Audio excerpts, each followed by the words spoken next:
দাদা দাদা সারাদিন ধরে কিচ্ছু খাই, 10টা টাকা দিন না কিছু খাবো। 10 টাকা?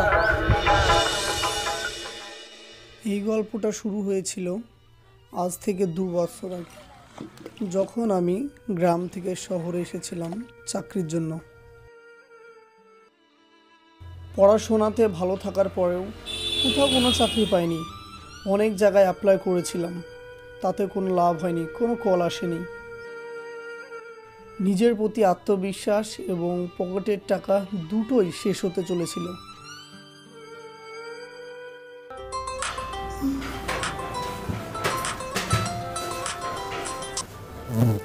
হ্যালো হ্যালো, আপনি কি মিস্টার আক্তার বলছেন? হ্যাঁ, আক্তার বলছি, বলেন। আপনি যে জবের জন্য অ্যাপ্লাই করেছিলেন ওটা আমাদের 12টার সময় আজকে আপনার ইন্টারভিউ আছে। আপনি যত তাড়াতাড়ি সম্ভব চলে আসুন। আচ্ছা ঠিক আছে স্যার, আমি যত তাড়াতাড়ি সম্ভব আসছি। ঠিক আছে স্যার।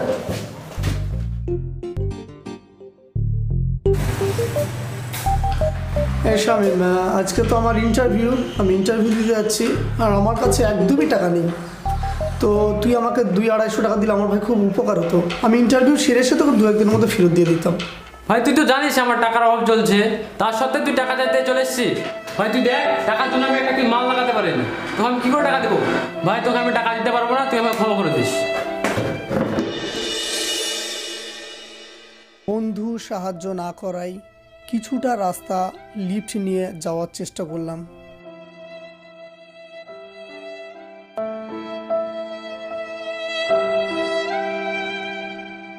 কিন্তু এই দুনিয়ায় কেউ কারো সাহায্য করে না।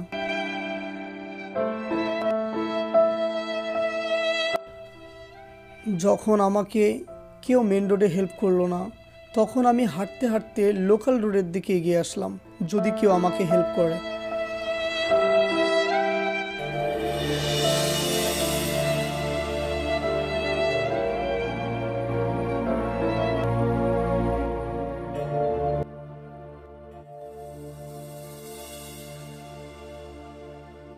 হে উপরওয়ালা, তুমি তো সবাইকেই সাহায্য করো, তাহলে আমার কেন এত পরীক্ষা নিচ্ছ?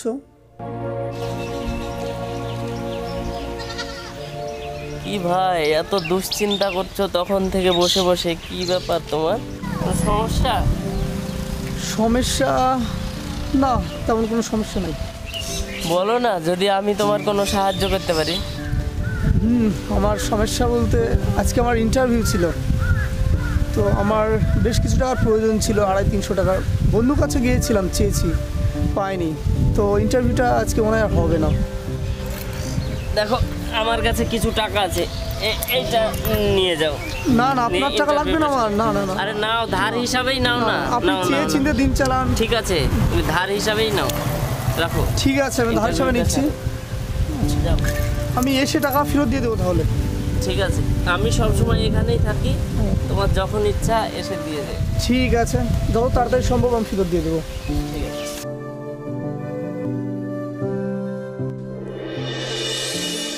সময় থাকতে আমি ইন্টারভিউ দিতে পৌঁছে গিয়েছিলাম, আর আমার চাকরিটাও হয়ে গিয়েছিল, আর আমিও খুব খুশি ছিলাম।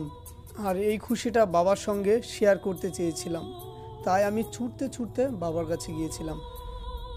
আমি যখন গাছতলায় পৌঁছলাম, তখন দেখি খুব ভিড় জমে আছে। তখন গিয়ে দেখি বাবা আর এ দুনিয়াতে নেই। এখানে ভিড় কেন? তো এখানে একজন ভিক্ষুক ছিল, প্রত্যেকদিন ভিক্ষা করতো। আজকে হঠাৎ ভিক্ষা করতে না পারায় ওষুধ কিনতে পারেনি, ফলে মারা গেছে আর কি। চল, দেশ থেকে একটা ভিক্ষুক তো কমলো, আমাদের অনেক কাজ আছে, চল বাড়ি চল। চল। বাবা আমার জীবন তৈরি করার জন্য সে নিজের জীবনের ঝুঁকি নিয়ে নিয়েছিল। সেই দিন আমি শিখেছিলাম, যদি কারোর সাহায্যের প্রয়োজন থাকে তখন তাকে না করতে নেই। আর ওই শিক্ষাটা আজও আমার মনে আছে। আমরা জানি না উপরওয়ালা কার হাত দিয়ে কাকে কখন সাহায্য করে।